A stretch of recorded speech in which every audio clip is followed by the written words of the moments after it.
Lagasse.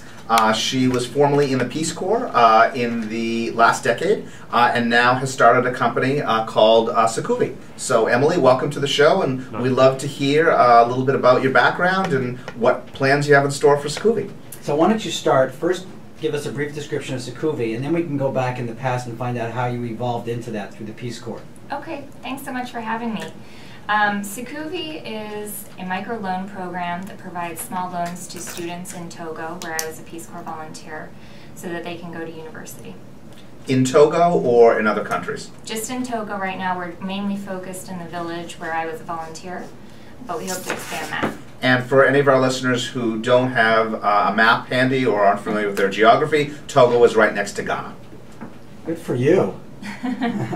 So now let's go back to the young Emily, and at first why did you decide to join the Peace Corps?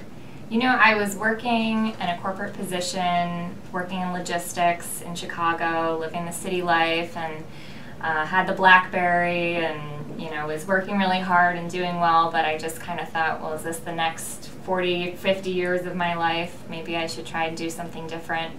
And I really realized that I came alive and felt most myself when I was traveling and taking risks. So I just went for it, and I applied to the Peace Corps and got accepted, and I lived in Togo for 27 months. Now, did you select Togo? Did the Peace Corps assign you there, or was it one of many selections that you gave to them?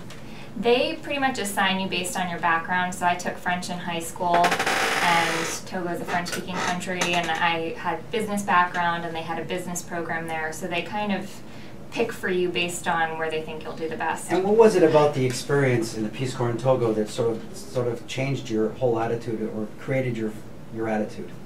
You know, I think living there on my own, I'm living in a very rural community, no running water, no electricity, many miles away from any other American, and you just learn to rely on yourself and trust your judgments and instincts. Yeah, your instincts. I've been to Botswana and Zambia, Zimbabwe. I've been to all those places, so I know it's another world. Yeah, and you learn to go for it, and you learn what really makes you tick, and I realized that working on entrepreneurial projects is really what made me happy. So the little research that I did on the Peace Corps before today's show, I noticed that the average tours of duty are measured in months.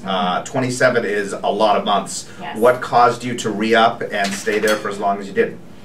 Well, there's the Peace Corps. When you enter a country, you have 3 months of training, and that's to get you integrated with the culture, the language. During that time, you live with a host family, so you get really familiar with what life is like there. And then for 2 years, you're placed in your village, and that's just a completely different experience, very independent experience, and pretty amazing. And I really enjoyed all of my time there.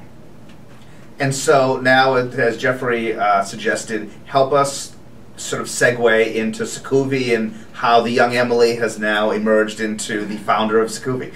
Okay, so while I was in Togo, I was sent as a small enterprise development volunteer. So I was sent to work with a lot of businesses, but the businesses there were run by men, the bricks and mortar establishments, and the men were not really interested in hearing from a young white woman about ways they could improve their business.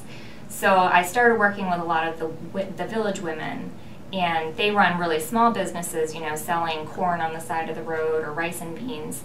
And I saw that there was a need for them to have access to savings and loans. So after reading the book Banker to the Poor by Muhammad Yunus, I got really inspired to help these women create savings and loans groups, which is what we did. And from that, from the success of that, I worked on that for 2 years, created 7 different groups of 30 women. They were all very successful. They all were able to help their businesses, help their families. And I saw really the power of the microloan. And from that, when I came home, while I was there, I had seen that the students in my village were unable to get to university. Tuition at the University of Lomé, which is the capital in Togo, is $50 a year, okay? And the average family in my community was not able to afford that. You're listening to Radio Entrepreneurs.